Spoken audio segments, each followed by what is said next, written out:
Arrest Sheikh Gumi, call him to order, presidential aspirant Fumilayo Davis says. Yeah, Sheikh Gumi actually came out a few days ago to say that the Boko Haram and the Fulani headers are their warriors in the forest, all right, and they should vote in any president that will support them because those guys are their warriors in the forest.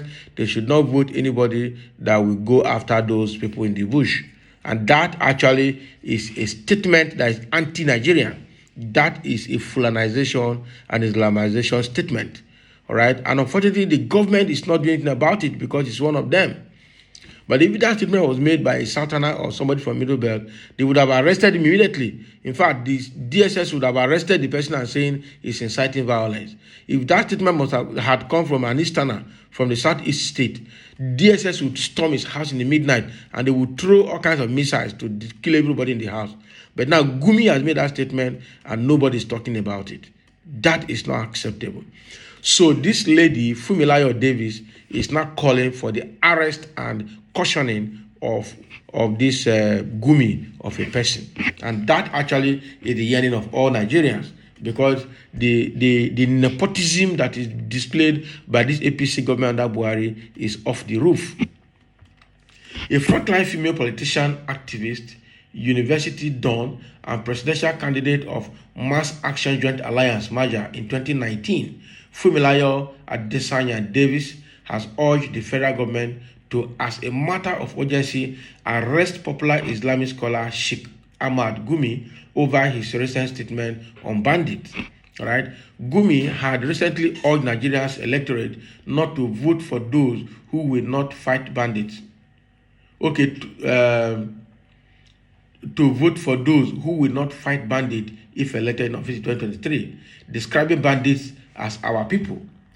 You see? So with less than 2 months to the 2023 general elections, popular Islamic scholar in 27 December 2022, Sheikh Ahmad Gumi had told his congregation to vote for those who will not fight bandits if elected into office in 2023. Gumi speaking in Hausa.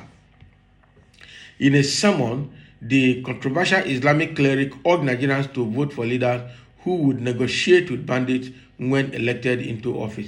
Describing bandits as our people, Gumi said Nigerians' next set of leaders should negotiate and give bandits what they want for peace to reign. Can you imagine? Don't vote for those who will fight bandits. The fighters bandits are our people. So please vote for those who, after attaining power, will call and negotiate with our people who are the bandits so as to give them what they want for peace to reign, he said. All right. In a swift reaction, Fumilayo Adesanya Davis said, "It is so sad that Sheikh Gumi Ahmad has the effrontery to speak boldly in that manner in a country that has a sitting government. How could he? Has he gone nuts?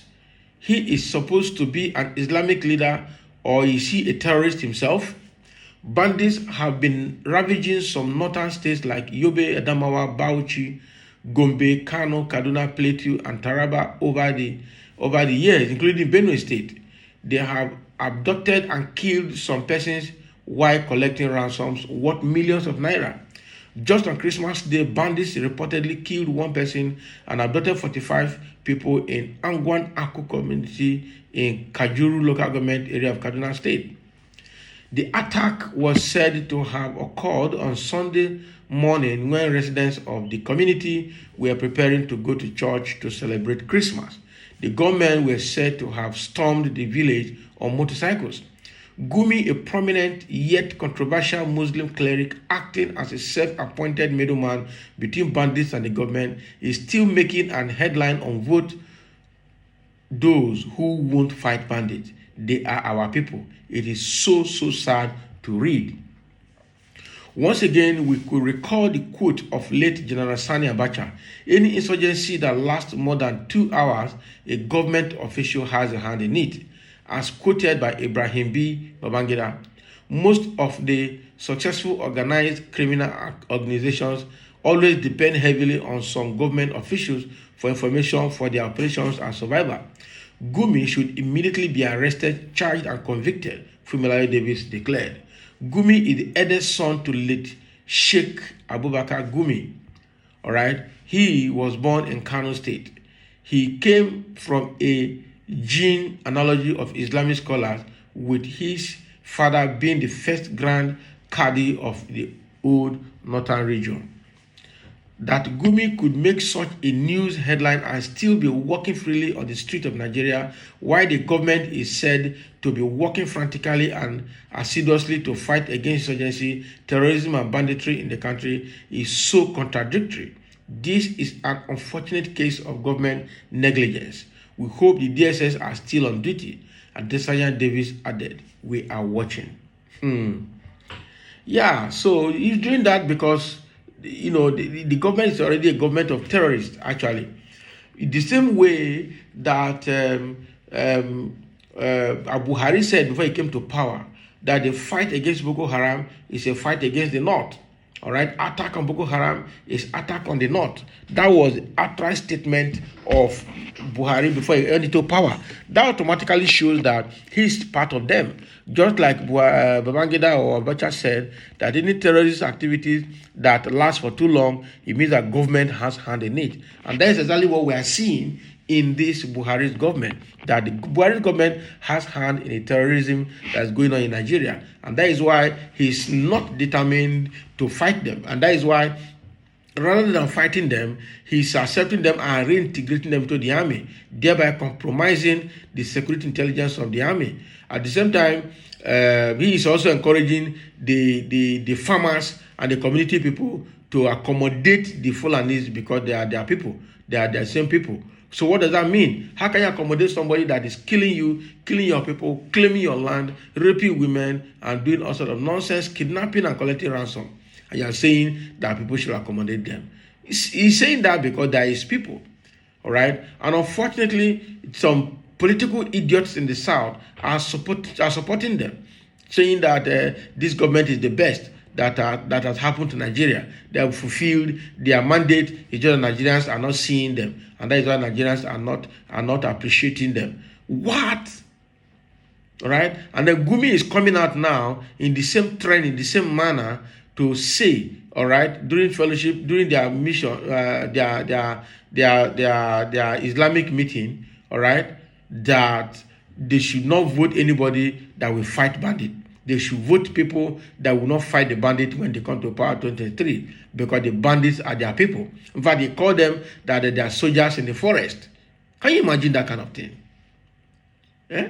Can you imagine? And it's still moving freely on the street of Nigeria. And the government is pretending not to have heard or seen that. And nobody is calling him to order. And we say we are in one Nigeria. That is crazy. If that statement had come from somebody from Igbo land or anywhere else in Nigeria, DSS will storm their house. If somebody says Nnamdi Kanu is the best and nobody should touch him, what Nnamdi Kanu is doing is right, they will storm his house the same minute. If somebody says Igboho is the best and anybody that fights Igboho is fighting the Yorubas and the entire South, they will storm his house at the same moment. But now somebody is talking about bandit being their people. It means that he knows them. It means that he's working with them. It means that he knows everything about them. It's part of the agenda, and the government is looking the other way. This is unfortunate. Really, really, really unfortunate. They can't arrest him. They know, that's the comment of somebody here. They can't arrest him. They know what they are doing.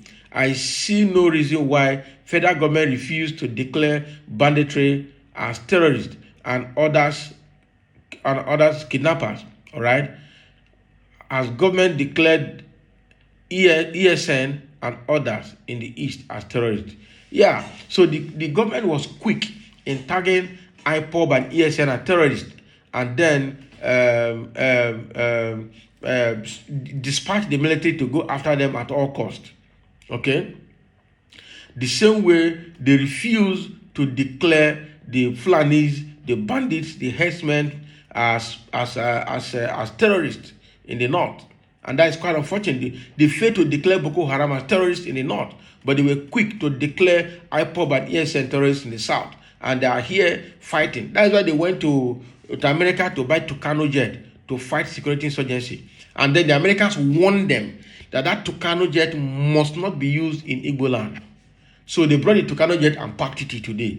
So it means that their intention was to use that Tucano jet to clear the whole thing about Igbo land and annihilate them. That means they wanted to do ethnic cleansing with the Tucano jet in the east. Now US warned them that they must not use that Tucano jet in the east. And then they brought it and packed it. Till tomorrow they have not used it. Okay? That is to tell you that the plan they have for the Igbos is very, very bad. Very, very bad. And it means that, and then somebody is saying they support Fulana, what is his name? Tinubu's Muslim ticket with Shetima, who is a patron to Boko Haram and the bandit, to as vice president. And the Satanas are clapping hands because presidency is coming to the south. Bullshit. That's rubbish. All right, and some of that people are also supporting Atiku to take over after Buhari. That is a Fulani man, not just an Hausa, a Fulani man as Buhari handing over to another Fulani man as Atiku to continue the Fulanization and Islamization agenda. And some people are also clapping their hands. People like Dino Melaye. All right, and they're saying that Atiku is the best thing that will happen to Nigeria. Where are our senses in the first place? Eh? And Peter Obi, they say, doesn't have structure. He's an Igbo man. He's a member of ESN. He's going to divide Nigeria. All those are propaganda to make sure the presidency does not come to the southeast or south. It's quite unfortunate. And we also have some southerners and people from southeast also propagating all those propaganda. It's quite unfortunate. Now, Gumi is making a statement that is anti-Nigerian and is working freely. And that's why this lady, Fumilayo Adesanya, is saying that government should, as a matter of urgency, arrest this guy, convict him, judge him, and prosecute him accordingly. Because the statement he's making is against Nigeria and it's against Nigerians. Because the bandits have done a lot of evil. They have killed a lot of people, maimed a lot of people, collected a lot of money from people, raped people in Nigeria, and government is patronizing them. All right, so it means that there are people. Quite unfortunate. So this is what Fumilayo Davis Adesanya is saying, that Gumi should be arrested for all of those statements he made about the bandits in the north. All right, and not watching him walk the street of Nigeria freely. Meanwhile, government is playing eye service and lip service to fighting insecurity in Nigeria. Thank you for listening, and let's have your comment for sharing.